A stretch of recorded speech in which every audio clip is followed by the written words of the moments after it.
Counselors, have you had a chance to look at the minutes from the last meeting? Is there a motion for approval?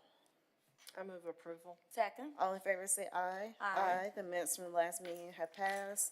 Next is consideration of the consent agenda. Counselors, do you have any items you'd like to place on consent? Yes. Madam Pro Tem? Okay, thank you. These are the items that I'd like to suggest for consent. Item number 4 on page 1. Item number 8 and 9 on page 3. Item number 12 on page 5. Item number 18 on page 7. Item number 20 and 21 on page 8. And that's it. Okay, and I got a notice that item number 7 needs to be removed from the agenda, so removing item number 7 from the agenda. Madam Chair, Nope, just kidding. we want to remove item number 14 also. 14, okay, 14 as well, so 7 13. and 14. Yes, Jeff? Madam Chair, we're removing 7 and I think 13 because it's a duplicate. Or we're just removing 7, so it's not a duplicate. Correct, yes. Mhm. So that's item 7, 14's withdrawn. yes, and 7. Yeah. Council Abbott, do you have any items you'd like to place? No, I'm in agreement with that list.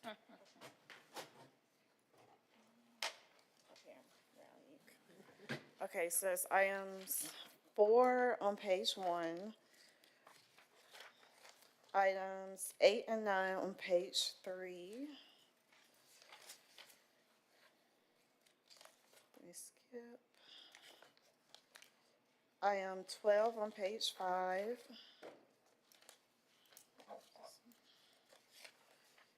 Item 18 on page 7, and items 20 and 21 on page 8. Okay, is there a motion for approval? I move approval. Second. All in favor, say aye. Aye. The consent agenda has passed. If your item is placed on consent, you may enjoy the rest of your day. First item is item number 5.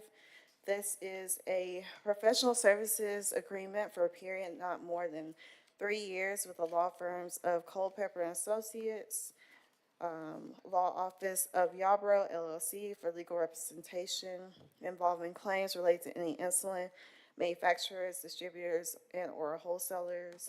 Attorneys will represent the city on a contingent fee basis, and the total amount of attorney fees owed by the city shall not exceed 25% of the first $10 million of recovery, 20% of any recovery of funds in excess of $10 million and less than $20 million, and 50% of any recovery of funds in excess of $20 million.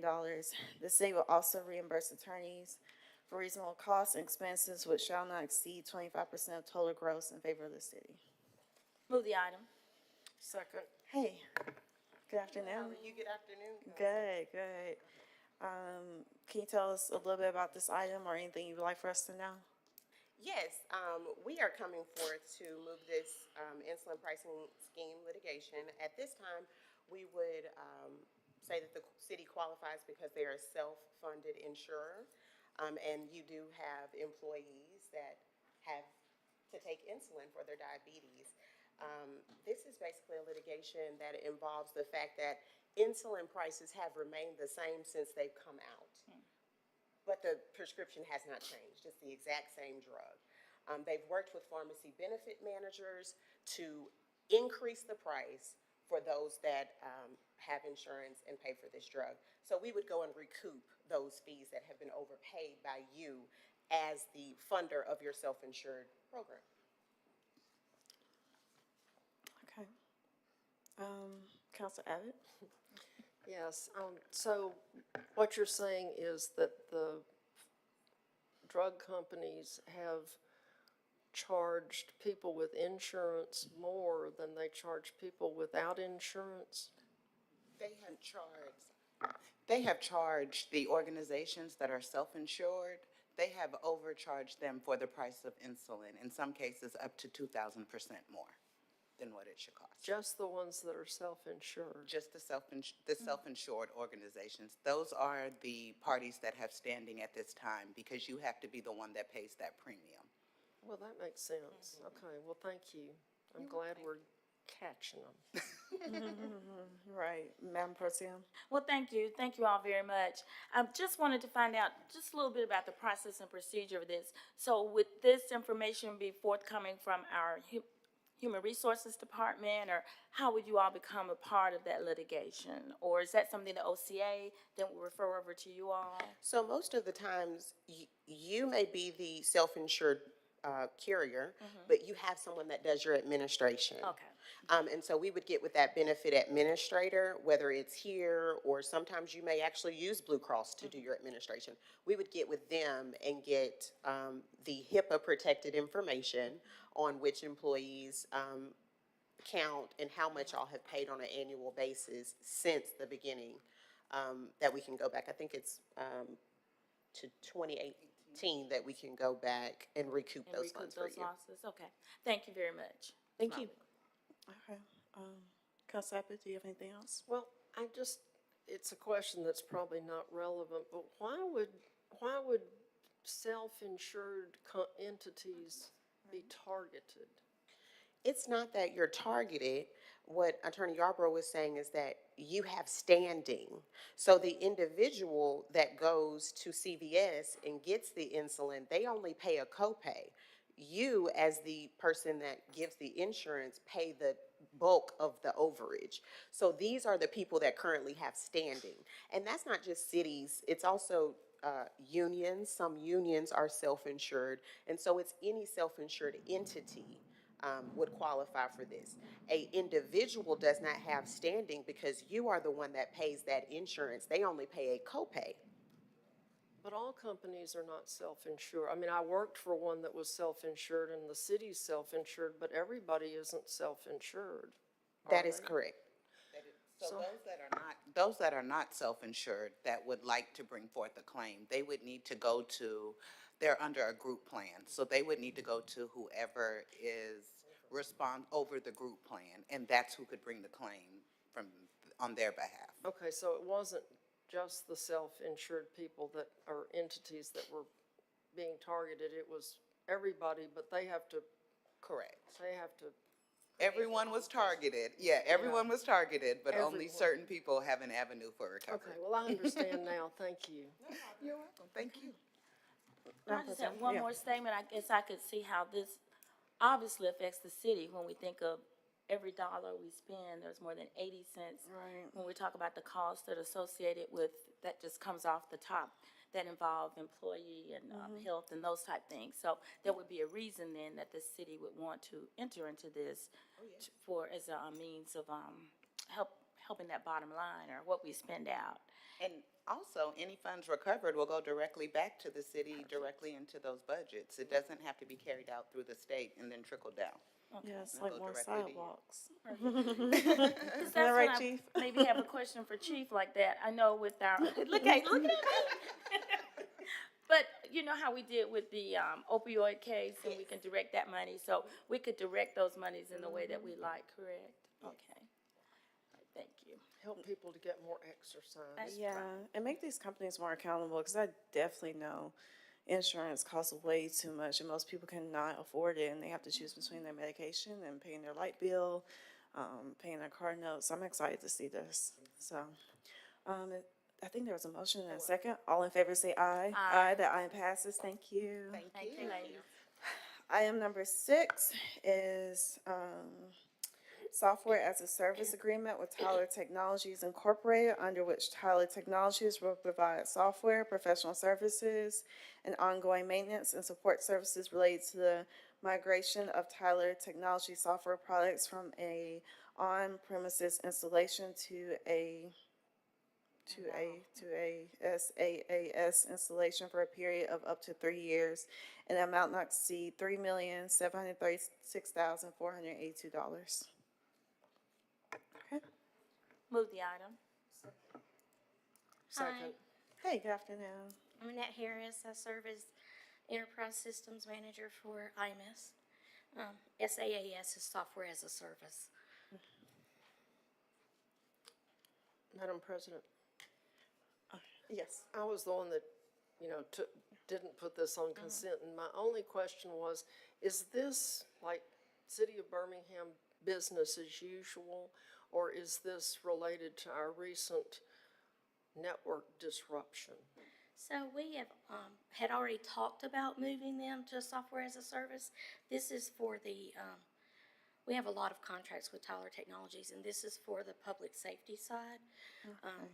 The current network outage prompted us to move faster with it. Okay, so that will be like the 911 and The everybody down dispatch, in the, your mobile apps that in the police cars, records, so that they could do their reports. so it'll be in the cloud? Yes. Okay, thank you. That was my question. Okay. Madam Pro Tem. Yeah, thank you. I'm glad you did ask for that item, though, to get that clarification, because it was needed, so thank you. Anything else? Well, yeah, that's it. Yeah, okay. Okay. Well, there is a motion and a second. All in favor say aye. Aye. Aye, the item passes. Next item. Okay. This is item number 10. This is an agreement with the Birmingham Board of Education in an amount not to exceed $500,000 to provide the following goods and services for the benefit of students of the Birmingham City Schools.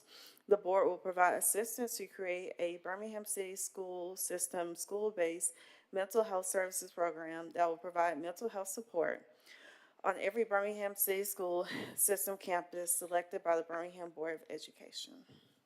Move the item. Second. Chief. Hey, how you know I was on top? I'm just kidding. Madam Chair and committee meeting members, I just have one correction before I start giving out the kind of the explanation of this. So I know the amount is for $500,000. We're gonna change that to $885,000. That's 885,000. So I'll go into my spiel now, right? Okay. So this is just a continuation of what the mayor initiated right out of post-COVID, to have mental health advisors within all our school systems as we live in this post-pandemic world. The mayor has spoken with the superintendent to keep these services going. And I know it's a reduced rate, but then just with full transparency, the difference in the cost is to help the Page Pal initiative that the mayor had with the 3rd grade and 4th grade reading initiative. So he has had that conversation with the school superintendent, and they're okay with the reduced amount, that they will fill in that gap and continue with still same service for the mental health initiative for all of our schools in this post-pandemic world. So why did we reduce the amount? So if you remember, the mayor, has said before this council and the public that we want to have as many volunteers and help when it comes to the 4th grade reading initiative. Yeah. So he contracted with Page Pals for that initiative. I think he has spoken to a few of you about that. If not, I'll let him know about that. But that line item was specifically geared towards the school board. And so in his conversation with the superintendent, he was fine to have that okay to have Page Pals into the school system and still have a continued service for our mental health initiative. So I'm confused, cause, okay, cause so we took 115,000 and put it towards Page Pals and took out this amount? So the line item in the budget just says Board of Education Other. It was not specific. Now, Chief, I'll say my comment, cause it's not for you, but I'm gonna say it. Madam Pro Tem, do you have any questions? I guess I'm just trying to get the scope of this, because we still want to have this wraparound mental health services. And so if the money was directed, some of it was for Page Pals, are we now, in a sense, decreasing the amount of effort that we would be putting in to the mental health? So I wouldn't say, service. Madam Alexander, I wouldn't say that we're reducing the services. The continuation of service will be at the same level. That was the conversation that the mayor negotiated with the president, with the superintendent of the school board. Even though it shows a reduced amount, he has made a commitment to keep the services at the same level, even at the reduced amount. And where's that money coming from? Where's that? Will that money, request for that money or proposal be sent back to us? No. Or, I guess I'm just trying to, not that I think you're doing anything wrong, it's just that I want to just feel comfortable that we're providing what we said we were going to provide in the scope of service, because we know how important this is to our students and to those families. We hear you, and I think that was the conversation that the mayor had with the superintendent to make sure that they were in line, that noting that the service amount would be a little bit lower, but the service would still remain the same, and he was committed, the superintendent was committed to that, even though with the reduced amount, because he felt the importance of the fourth grade reading initiative also. And I agree, that's very important, but I just know as a council, we've been wanting to talk about those services and what we're getting out of those and just sort of where they are at this point. Yeah, I think with that. for the council to, have any comfort, I think we can have the superintendent come over and speak to how it's working. I think that would be, par for the course. Okay. I'll let you all continue with questions while I mull over that. I know Thank you. council leadership was, considerate enough when we had the request to have that conversation with the superintendent and Board of Education. Because I think we were at CBC, and we had to ask the mayor, and even the mayor had to text the superintendent, like, hey, what's going on? We need a better communication with them on how they're using the funding for our kids. But, Council Abbott. Okay, so bottom line, in the budget for this year, we have $1 million for the school system. And we were under the impression it was all going for mental health. But now we know that 115,000 went to Page Pals for the reading initiative, and the 885,000 is going for mental health. And I think I heard you say that the Board of Education is going to fill the gap. So if there's a gap. So when I say fill the gap, continuing the service at this certain level. So that's the gap. And it won't be the financial gap. It's just maintaining the same level of service. So they may take a financial impact on it, but he has committed to the mayor in this conversation that even though that the funding reduced just by $115,000, that the same level of service will still be provided to all our schools when it comes to mental health. Okay, so if money is needed, it's coming from the Board of Education. That's correct. If additional If it's funds needed, yes. are needed. Okay, thank you.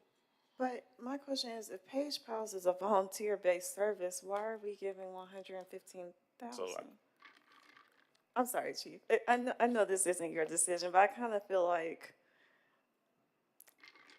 I don't think it's right that. It was an incentive. I'm sorry, I did not mean to cut you off. Yes, I sir. think it was more that the mayor wanted to enhance the incentive pool to get more people involved. So it turned into just a volunteer base. It was trying to get more people involved on the short turnaround that we had with the schools as they was on the cusp of taking the test. I just don't like learning about information now in a public setting and being told one thing and then find out it's another. Like, we're really passionate about mental health, because if we don't have their mental health together, they can't take the test. It doesn't matter how much tutoring we do for them. I don't feel comfortable, honestly, voting for this until we hear from the superintendent. Because these kids go through enough. Like, they're losing friends left and right. We're asking them to sit in these classrooms and then go out into shootings. And no, I don't agree with that. I'm in agreement, I just because don't. I would not feel comfortable with this being a recommendation from Budget and Finance when we have the questions and we bring it forward to the full council with the recommendation. So I don't know what your feelings are among each counselor, but, Well, maybe the thing to do would be to send it to the committee of the With no whole and let Yeah. all 9 council members be in on the decision-making. is this on the agenda tomorrow? It's not yet, okay. Okay. I move, go ahead, Councilor Abbott, it was your suggestion. Well, go ahead. I would move that we move this item and send it to Committee of the Whole for full consideration by the council before any action by the Budget and Finance Committee. Second. There was been a motion and a second. All in favor say aye. Aye. That item will be sent to Committee of the Whole with no recommendation, okay? Okay, next item, I think Committee of the Whole is next week, right? Yes. It's next week, okay. Okay, next item is item number 11. This is for the city to make an application, receive and expend grant funding from the U.S. Department of Justice, Law Enforcement, Mental Health and Wellness Act projects grant in the amount of $200,000 to improve mental health and wellness services for law enforcement officers, dispatchers, and other interdepartmental personnel that experience trauma with no matching funds due from the city. Move the item. Second. Okay, Chief.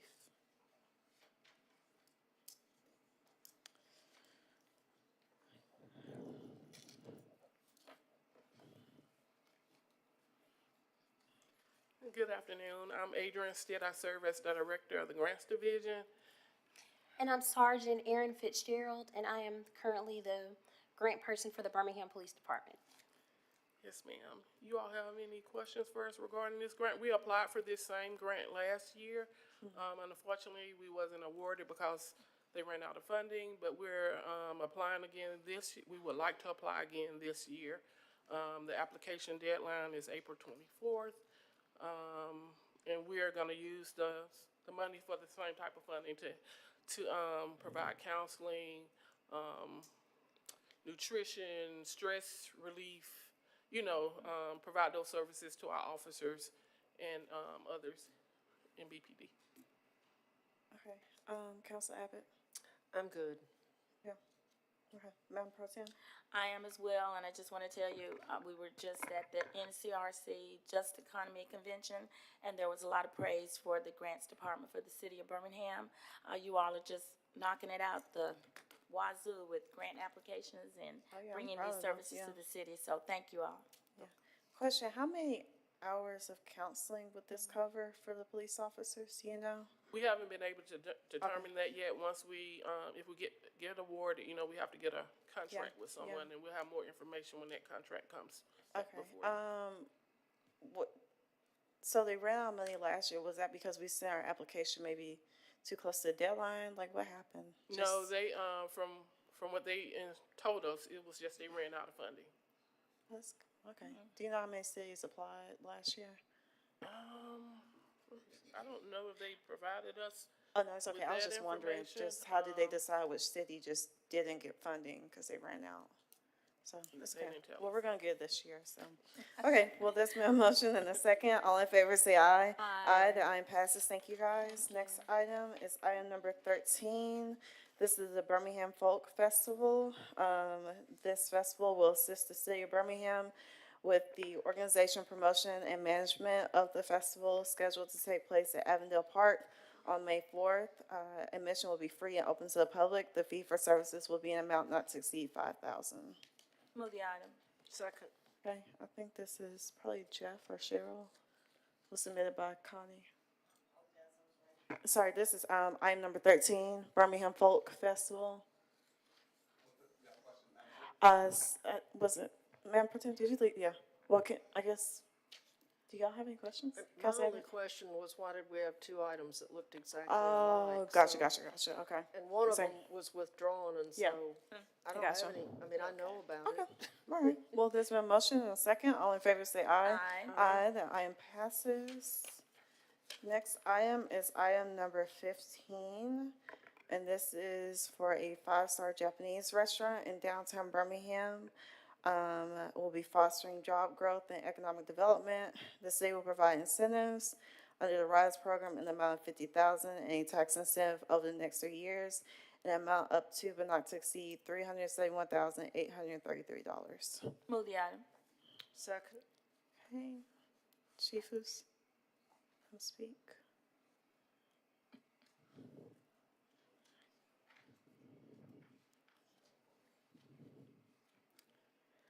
We can, Just, we'll delay it for 2 weeks. you sure? Yep. Okay, all right. Well, that item will be delayed for 2 weeks.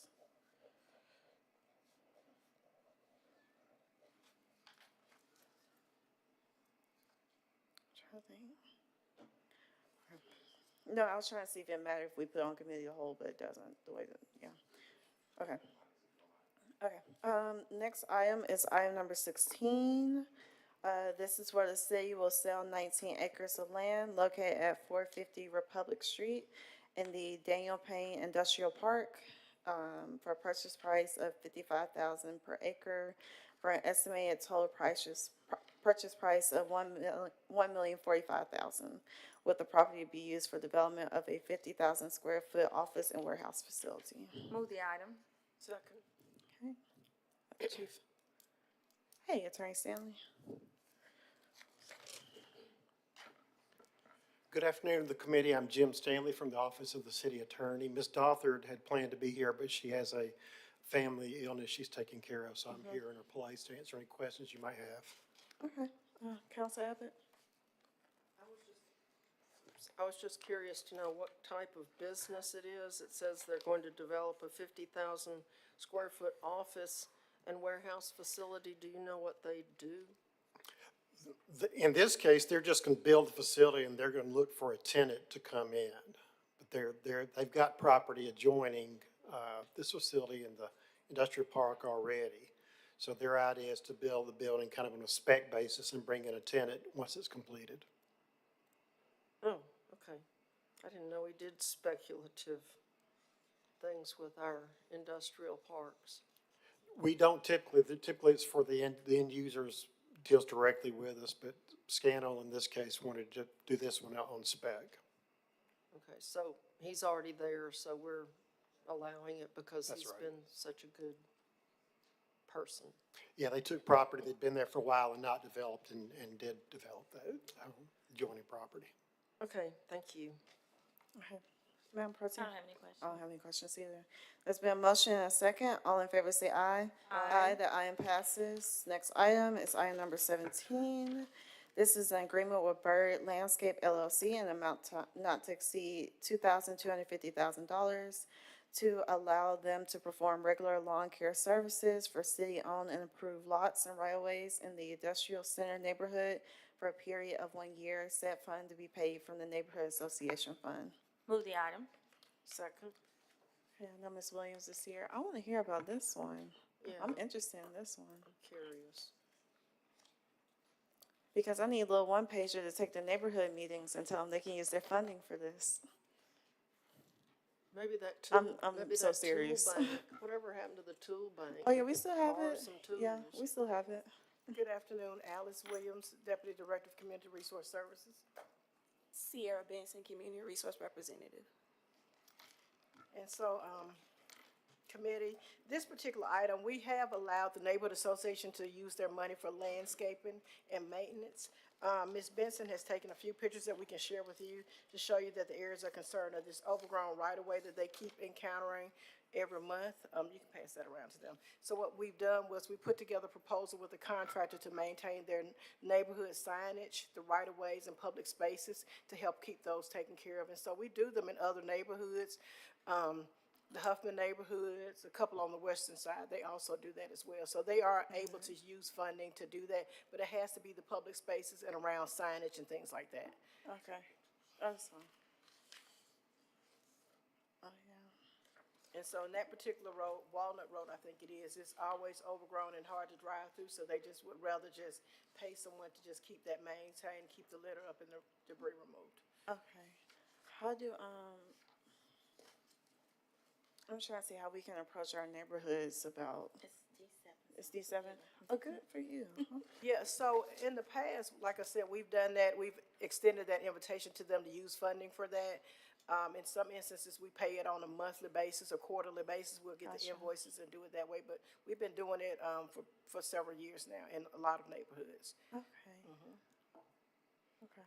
So they can just propose, we find a contractor that does the work, and then they, send that document to legal, and they'll verify what they're gonna do and make sure it's the, public spaces, no private lots, things like that. And so we just work with the neighborhood to try to make sure that we get the beautification they need near their Yeah. signage and things that we don't get a chance to do Yeah. as often as we like, near their, entrances to the neighborhood, park spaces and things like that. So we just try to do a little beautification to help out, because we don't get to cut as often as we like to in those spaces. Yeah, because I think Woodland Park has done that with our signage too, Ms. Scott. so. Yes, and it's hard. A lot of the neighborhood folks are seniors now and they can't get out to do the work. And so it's, to put it in rotation with Public Works, it takes some time a lot of times, and they don't wanna wait that long, so we like to be helpful with that. Yeah, sure. Yeah. Council Abbott, do you have any questions? Yeah, I do. So any neighborhood can do this. Is this one of these situations where the neighborhood is told to get 3 prices and submit them to the city for consideration, or do you just go out and get Uncle Joe to do it? Well, they're gonna have to go through our processes, have a W-9, transparency and all that, so they can find 3 vendors in the area. We prefer that they do because we wanna encourage them to use people from their neighborhood or in areas that they're familiar with. So we try to get them to focus on the folks in their area. So that'll be some buyback into their neighborhood. If other people see them out there working, they might work with them. So that's what we hope. But, they normally bring their own preferred people and we just send them through the legal process to get it approved. Okay, because I know that a lot of neighborhoods have been asked to get pricing, and it didn't sound like we were doing that in this case, so I just wanted to make sure if I go tell anybody they can do this, I'm telling them the truth and being accurate, because I could see if you just picked somebody, it might be your friend or your relative, or, you know, there might be some blowback. Okay, let me add some clarity. Yeah, Chief. So it's best to go ahead and get the 3 quotes. Usually when we get to that threshold, when it comes over the bid amount, that's when we have to put it out for bid, depending on the size of the job. So, I would suggest doing the 3 quotes or getting somebody that's already contracted on our weed bill. That'll probably be the best way, and then we can provide the council that list of vendors. Gotcha. Okay, so they have to have the usual city business license and all those kind of things, so somebody from the neighborhood might not be in business. Right. Okay, thank you. Madam Pro Tem, do you have anything? Well, I do want to tell you that I'm familiar with this. This industrial center neighborhood is part of District 7's neighborhood. I want to thank you, Ms. Benson. You have been very vocal in working with making this suggestion to the neighborhoods that I represent and that you serve to offer this type of service, because as has already been stated, the city of Birmingham is not in the landscape business. So when I get calls about the growth around the entranceways and the signs and certain, city-owned areas such as this is a great opportunity for the neighborhood to become a part of the solution using the funds that are allocated to them annually. So I'm always excited when any of the neighborhoods elect to use this service. And we've been very confident that it's just not people who know people that are getting the funds as a part of this service. I mean, they do go through the same type of transparency and review that we do with any contracts that we give out. So I'm very excited about it. So thank you. And Ms. Benson, I just want to thank you for, she's been very good at persuading neighborhoods to take this service. So thank you very much. Appreciate you. Yes, come on over to District 6. You can't have her. I can't help it. Let's see, I have one neighborhood that's sitting on 40,000. She on Mason City? Oh, Mason City will do it, yeah, definitely, okay. Well, there's been a motion and a second. All in favor say aye. Aye. The aye passes. Thank you, guys. Item number 19. This is to allocate funds in an amount not to exceed $700 for the purchase of 4 3-foot by 3-foot two-sided yard signs and 2 banner-style signs to be installed on the public right-of-ways or public property located in the Powderly neighborhood. Said funds to come from the neighborhood association funds. Move the item. Second. Okay, I know they left, but it's But I'll something try and that answer it. came- Okay, sorry. I'll try. What's the question? I don't. what's your question, Madam Pro Tem? I don't have a question, I but was this the is one also with a the Oh, T7. Councilor Abbott. It was me. These signs are pretty big. Are they going to be put on the city right-of-way? Where are they, where are they going to be placed? And it doesn't say the size of the banner, Well, but I know in the past, back when we had a traffic engineer, they pulled up people's signs that they put on the right-of-way because they said they were not legal traffic signs.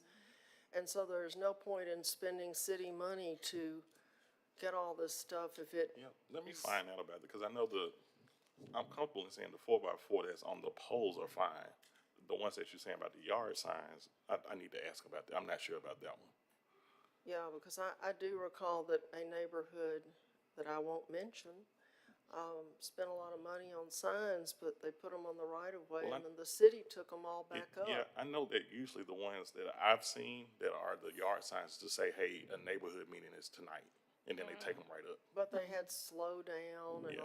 all, all they were trying to keep people from speeding down their street. So I would think the locations where the signs are going to be placed would be very important. Yeah. Okay, so there are neighborhood signs that they want to, it's small, the two-sided banner signs. Are you guys familiar with like the no dumping signs? It's like that, and they want to sit those out so people can know, the times and days of their meetings. So that's what it's for. Okay, but where will the signs be placed and where will the banners be placed? From what I was told, the banners will be placed on, is Henry Crumpton, around Henry Crumpton Rec Center, because that's where they have their meetings, and along that, I don't know, their road right in front of Henry Crumpton Rec Center. Okay, so they wouldn't be on the city right of way. No, ma'am. They'd be in the park. Yes, ma'am. All the signs will be in the park? I'm not sure if all of them will be there. We kind of didn't get to that part of it, because usually OCA will have a sign to tell us which streets, but she didn't tell me which streets exactly. They just wanted to see if they could get the signs, because they want people to know when their neighborhood meetings are to get the enrollment up. Yeah, and I understand that. It just seems to me that as a 3-foot by 3-foot sign could block someone's view if it was on the city right of way, if it's in somebody's front yard or on school property or something where it's not right up against the road, I would think that the BDOT would have to approve the locations of the signs if they were on the right of way. Right, I agree. That would, I know that the banners are in the city's right of way, and I'm comfortable with that size, because that's on a 3x3, so those are fine. 3 by 3 is the signs. The banner has no size. Let's say 4. My stuff just says 2 banner-style signs with grommets. And I think you mentioned that they were gonna be placed at the entrance of the park so they can see where they are at the rec center and the parks. And those are more visible sites for them to see. So that's, if you go to not Memorial Park, but, Henry Crumpton Park, it has an elevated line going into the parking lot so they can place those signs there so that the residents can see it as it comes by. It wouldn't be on the main road because that main road, doesn't suit that, so that would be in the parking lot of the rec center because it sits up on a hill a little bit. So I'm thinking that's where they're supposed to go. Okay. And from my understanding, she stated she was only gonna post them like a day or 2 days before the meeting, so it won't just sit out there all the time because it won't sustain that long, so. Okay. Okay, well, if they're in the park, they shouldn't interfere with anything. I agree. Okay. That's all. Thank you. No, very good, Pro Tem. thank you. Okay, all right, there's been a motion and a second, all in favor say aye. Aye. The item passes. We're on to old and new business.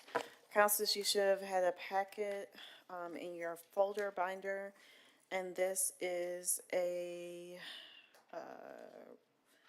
this is for the city to make application, receive, and expend grant funding from the Appalachian Regional Commission Partnerships for Opportunity Workforce and Economic Revitalization Initiative Power in the amount of $2 million to the redevelopment of North Birmingham Elementary School with a match requirement which would be allocated from existing HUD funds. Move the item.